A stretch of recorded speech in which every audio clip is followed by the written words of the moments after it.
This video is based on real events and publicly available sources. It is created for education and awareness only, and does not promote violence or crime. Some viewers may find it disturbing. Hello दोस्तों, नमस्कार। मेरा नाम है विशाल और स्वागत है आपका हमारे चैनल क्लिपमेट स्टोरी पर। और मैं उम्मीद करता हूं कि आप लोग बहुत अच्छे होंगे। 1985 की मुंबई शहर सो रहा था, लेकिन फुटपाथों पर मौत जाग चुकी थी। गरीब बेघर मजदूर जो रोज की थकान के बाद फुटपाथ पर सो जाते, सुबह लाश बनकर मिलते। सिर हमेशा एक बड़े पत्थर से कुचला हुआ और कातिल का कोई नाम निशान नहीं। तारीखें बदलती रहीं, लाशें बढ़ती रहीं और शहर में दहशत फैलती गई। फिर अचानक हत्याएं रुक गईं, पर सबने सोचा तूफान थम गया है। लेकिन 1989 में कोलकाता में वही खौफ लौट आया, बिल्कुल उसी अंदाज में। 25 से ज्यादा मासूम जिंदगी खत्म, पर कातिल हवा की तरह गायब रहा। ना किसी ने देखा, ना पकड़ा। और आज तक एक ही सवाल सबको चुभता है, स्टोनमैन इंसान था या किसी रात की परछाई? बात 1985 की है। साल खत्म ही होने वाला था कि साल के आखिरी महीनों में मुंबई पुलिस को सायन इलाके के एक फुटपाथ पर एक लाश मिलती है। हालांकि 1985 में वो बॉम्बे हुआ करता था, पर खैर बॉम्बे हो या मुंबई एक ही बात है। तो जब पुलिस को वो लाश मिली तो लाश की हालत बहुत बुरी थी। उस लाश का जो सर था वो बहुत ही बुरी तरह से कुचला हुआ था और सर के अलावा पूरे शरीर पर और कोई जख्म के निशान नहीं थे। पर उसका जो सर था वो इतनी बुरी तरह कुचला गया था कि उसका चेहरा पहचान में ही नहीं आ रहा था। उसे देखकर ही लग रहा था कि उसका सर किसी बहुत ही भारी और वजनी पत्थर से कुचला गया था। वो इतनी बुरी तरह कुचला गया था कि उसका चेहरा पहचान में ही नहीं आ रहा था। उसे देखकर ही लग रहा था कि उसका सर किसी बहुत ही भारी और वजनी पत्थर से कुचला गया है। उसके बाद पुलिस ने बॉडी को कब्जे में लिया, उसका पोस्टमार्टम कराया तो पता चला कि इसकी मौत रात को 2 से 4 बजे के बीच हुई है। और जब वो बहुत गहरी नींद में था तब उस पे किसी भारी पत्थर से हमला किया गया था। फिर सायन पुलिस थोड़ी बहुत जांच पड़ताल करती और इंतजार करती है कि कोई लाश की शिनाख्त करने आए या कोई इसे जानने वाला आए। पर काफी दिन बीत जाते हैं और कोई नहीं आता। तो सायन पुलिस लाश का अंतिम संस्कार कर देती और धीरे धीरे केस की जांच ठंडी पड़ जाती है। कुछ महीनों की खामोशी के बाद पुलिस को उसी सायन इलाके में एक दूसरी लाश मिलती है। वो लाश भी फुटपाथ पे मिली और उसके कपड़ों से भी लग रहा था कि वो बहुत ही गरीब है और उसका सर भी बहुत ही बुरी तरह कुचला हुआ था। मगर उस टाइम तक पुलिस ये भूल चुकी थी कि ठीक वैसी ही लाश उसे कुछ महीनों पहले भी मिली थी और दोनों का कोई कनेक्शन भी हो सकता है। और पुलिस कोई कनेक्शन, कोई कड़ियां नहीं जोड़ती और कुछ दिनों के बाद बात इधर उधर हो जाती है और थोड़ी बहुत जांच के बाद ये केस भी ठंडा पड़ जाता है कि बेहद गरीब लोगों के लिए वही कानून उतनी मशक्कत नहीं करता जितनी कि उसे करनी चाहिए। वहीं अगर ये लाशें किसी अमीर या वेल नोन पर्सन की होती तो शायद ये इन्वेस्टिगेशन इतनी जल्दी ठंडी नहीं पड़ती। उसके बाद कुछ महीने और बीत जाते हैं और अब पुलिस को मुंबई में ही किंग सर्किल नाम के इलाके से एक तीसरी लाश और मिलती है। किंग सर्किल जो एरिया है वो माटुंगा पुलिस के ज्यूरिडिक्शन में आता है। तो माटुंगा पुलिस वहां पहुंचती है और लाश को अपने कब्जे में लेती है। उस लाश की भी वही हालत, फुटपाथ के किसी कोने में पड़ा एक गरीब आदमी जिसका सर बहुत बुरी तरह कुचला हुआ है। तो जब सायन के एक ही इलाके में मिली 2 लाशों में वहां की पुलिस कोई कड़ियां नहीं जोड़ पाई तो ये तो दूसरा इलाका था। और अलग अलग इलाकों की पुलिस वैसे ही अपनी बातें एक दूसरे से जल्दी शेयर नहीं करती। तो इस केस का भी वही हाल हुआ जो पिछली 2 केसों का हुआ था और पुलिस जल्द ही सारी बातें भूल गई। खामोशी के बाद 5वीं और फिर 6ठी। जब 6ठी लाश मिली तब जाकर पुलिस का माथा ठनका। अब तक जो 6 लाशें मिली थीं वो सभी लाशें या तो सायन से या फिर किंग सर्किल माटुंगा से मिली थीं। तो माटुंगा पुलिस के एक ऑफिसर को लगा कि इन सभी मर्डर का मॉडस ऑपरेंडी एक ही है।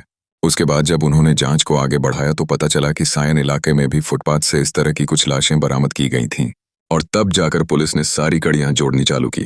तो पता चला कि ये एक सीरियल किलिंग का मामला है और अब तक जितनी भी लाशें मिली थीं सभी में बहुत सारी चीजें कॉमन थीं। जैसे कि पहला, सारे लोग फुटपाथ पर सोने वाले, बेहद गरीब, कचरा बिनने वाले, मजदूरी करने वाले, नशेड़ी या भिखारी थे। दूसरा, कि किसी का भी कोई आगे पीछे नहीं था, ना कोई परिवार, ना कोई दोस्त और ना ही कोई ऐसा जानने वाला जो उन लाशों की शिनाख्त कर सके। तीसरा, कि सभी के सर को पत्थर से बुरी तरह कुचला गया था और वो भी कोई मामूली पत्थर से नहीं बल्कि किसी भारी भरकम पत्थर से। और चौथा, कि सभी की मौत रात के करीब 2 बजे से लेकर 5 बजे के बीच हुई थी और सभी पर सोते वक्त ही हमला किया गया था। इन लाशों को बरामद करने के दौरान पुलिस को लाश के पास से एक पत्थर भी मिला था जिस पर खून लगा हुआ था और जब उस पत्थर की जांच की गई तो उसका वजन 30 किलो निकला। इन सब बातों से पुलिस के सामने एक चीज उभर कर आई कि अगर कातिल कोई एक इंसान है तो वो जवान और हटाकटा है क्योंकि 30 किलो का वजनी पत्थर उठाकर किसी पर हमला करना किसी उम्रदराज या शरीर से कमजोर इंसान का काम नहीं हो सकता। पर एक सवाल और था कि क्या इसमें एक से ज्यादा लोग शामिल हैं, और इस सवाल का कोई जवाब नहीं था। पर सभी केस की फाइल पढ़ने के बाद ये चीज साफ थी कि ये एक सीरियल किलिंग का मामला है और इन सभी मौतों का जिम्मेदार कोई एक इंसान या फिर कोई एक ग्रुप है। और जब ये सारी चीजें पुलिस के सामने आई तो लोगों को आगाह किया गया, उन्हें चेताया गया, खासकर उन लोगों को जो फुटपाथ पर सोते थे। इसी बीच मुंबई पुलिस को एक उम्मीद की किरण नजर आई तो अचानक उसकी आंख खुल गई, जिसकी वजह से उसे मामूली चोट आई पर उसकी जान बच गई। अब मुंबई पुलिस को लगा कि शायद अब उस सीरियल किलर तक पहुंचने में मदद मिलेगी। पर जब पुलिस उसका बयान लेने पहुंची तो पता चला कि उसने उसका चेहरा देखा ही नहीं, क्योंकि जहां वो सोया हुआ था वहां अंधेरा था, जिसकी वजह से उसका चेहरा नजर ही नहीं आया। मुंबई पुलिस के चेहरे पर जो एक चमक आई थी थोड़ी देर के लिए, वो अब फिर से मायूसी में बदल गई। पर पुलिस ने अपनी जांच जारी रखी और रात को अपनी पेट्रोलिंग को और बढ़ा दिया, मगर कोई फायदा नहीं हुआ और कुछ ही दिनों बाद 7वीं लाश भी सामने आ गई। और ऐसा करते करते साल 1985 से साल 1988 आ गया और इन 3 सालों के अंदर मुंबई पुलिस फुटपाथ से अब तक 12 लाशें बटोर चुकी थीं। कभी कोई गुमशुदगी की रिपोर्ट भी सामने नहीं आई, जिसकी वजह से मरने वाले की कभी शिनाख्त ही नहीं हो पाई और सर कुचलने की वजह से उनका चेहरा भी कभी सामने नहीं आया। तो पुलिस के पास एक परेशानी ये भी थी। हालांकि पुलिस ने लाश की बाकी चीजों जैसे कपड़े वगैरह से भी उन लाशों की पहचान करने की कोशिश की, पर उसमें भी उन्हें नाकामी ही हाथ लगी और कभी उनकी कोई आइडेंटिफिकेशन सामने नहीं आई। इससे पता चलता है कि उस सीरियल किलर ने कोई भी हत्या करने से पहले अपनी तरफ से पूरे इलाके और जिसे मारना है उसकी अच्छी तरह से रेकी की, उसकी छानबीन की, जिसकी वजह से वो कभी पुलिस के हाथ नहीं चढ़ा और एक एक करके उसने 12 लोगों को मौत के घाट उतार दिया। हालांकि इस मौत के आंकड़े पर हमेशा एक सवाल बना रहा। कई जानकारों का मानना है कि सीरियल किलर ने करीब 26 लोगों की जान ली थी, पर मुंबई पुलिस के हिसाब से ऑफिशियली 12 लोगों की ही जान गई थी। कई लाशों की तो एफआईआर दर्ज ही नहीं की गई ताकि लोगों में पैनिक न फैले, पर बावजूद इसके उस वक्त लोगों में इतना खौफ फैल गया था कि लोगों ने रात को घरों से बाहर निकलना भी बंद कर दिया था। पर बेचारा गरीब आदमी जो भीख मांगकर, कचरा बीनकर या मजदूरी करके अपना पेट पालता था, जिसका कोई अपना ठिकाना ही नहीं था, वो कहाँ जाए? उसे ना चाहते हुए भी उसी फुटपाथ पर डर के साए में सोना पड़ता था। मुंबई पुलिस ने बहुत कोशिश की उस सीरियल किलर को पकड़ने की। बहुत सारे लोगों को उठाया भी गया, उनका रिमांड भी किया गया, लेकिन उस कातिल के बारे में अब तक कोई क्लू नहीं मिला। ना ही कोई नाम सामने आया और ना ही कोई चेहरा। मगर 1988 के आखिर में जब उन्हें 12वीं लाश मिली, उसके बाद अचानक से ये सिलसिला रुक गया। पिछले 3 सालों से जो हर 2-4 महीने में एक लाश फुटपाथ से मिल रही थी, वो अब बंद हो गया और लगभग 7-8 महीने हो गए थे ऐसा कुछ हादसा हुए। उसके बाद मुंबई पुलिस ने भी चैन की सांस ली, मगर अपनी तफ्तीश को जारी रखा। अब 6-7 महीने बीत गए थे बिना किसी हादसे के और जून 1989 आ गया। अचानक से कोलकाता के बहुत ही मशहूर हावड़ा ब्रिज से एक खबर आती है। उस समय उसे कलकत्ता कहा जाता था। दरअसल कोलकाता पुलिस को एक लाश मिलती है जिसका सर एक बहुत ही भारी पत्थर से कुचला गया था। लाश सेंट्रल कोलकाता से हावड़ा ब्रिज के पास फुटपाथ से मिली थी, जहां गरीब, भिखारी और जिनका कोई ठिकाना नहीं, ऐसे लोग सोते हैं। कोलकाता पुलिस को लगा कि शायद ये कोई आपसी दुश्मनी का मामला होगा, जिसकी वजह से ये हादसा हुआ। पुलिस थोड़ी बहुत छानबीन करती है, लेकिन कुछ ही दिनों बाद फुटपाथ से एक दूसरी लाश मिलती है, फिर तीसरी लाश भी मिल जाती है और तीनों लाशों की हालत एक जैसी, सभी के सर पत्थर से कुचले हुए। क्योंकि मुंबई में जो हादसे हुए थे उनकी जानकारी पूरे देश में फैल चुकी थी और कोलकाता पुलिस को भी इसकी जानकारी थी। उन्होंने मुंबई की सारी घटनाएं पढ़ रखी थीं, इसलिए वो तुरंत अलर्ट हो जाती है। ऐसी खबरें मीडिया से ज्यादा दिनों तक छिपती नहीं। पूरे देश में अब उस गुमनाम कातिल को हर कोई स्टोनमैन के नाम से जानने लगा और आज भी उसे उसी नाम से जाना जाता है। जब ये खबरें मीडिया में आईं तो पुलिस ने अपनी गश्त और मैन पावर दोनों बढ़ा दिए, मगर इतनी चौकसी के बाद भी कुछ ही दिनों में चौथी लाश मिल गई, फिर 5वीं, और ऐसा करते करते सिर्फ 6-7 महीनों में ही कोलकाता पुलिस के सामने 13 लाशें थीं। मतलब कि मुंबई में जो सिलसिला 1988 के आखिर में खत्म हुआ था, वही खौफ अब कोलकाता की सड़कों पर लौट आया था। वो सिलसिला 7-8 महीनों बाद जून 1989 में कोलकाता में फिर से शुरू हो चुका था। मुंबई पुलिस को 3 साल में 12 लाशें मिली थीं, मगर कोलकाता पुलिस को सिर्फ 7 महीनों के अंदर 13 लाशें मिल चुकी थीं और सभी 13 लाशों की कहानी एक जैसी थी। सब कुछ मुंबई जैसा ही था। कोलकाता पुलिस को भी लाश के पास से एक पत्थर मिला जिसका वजन 20 किलो से ऊपर था।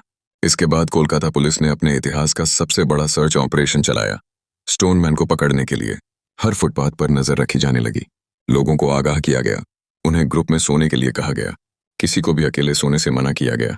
ऐसी जगह सोने को कहा गया जहां थोड़ी रोशनी हो और अंधेरी जगहों से बचने को कहा गया। हर उस शख्स को उठाया गया जिस पर जरा सा भी शक होता। उनसे पूछताछ की गई, रिमांड लिया गया, मगर किसी से भी कोई सबूत नहीं मिला। हाँ, इस सर्च ऑपरेशन का एक फायदा जरूर हुआ।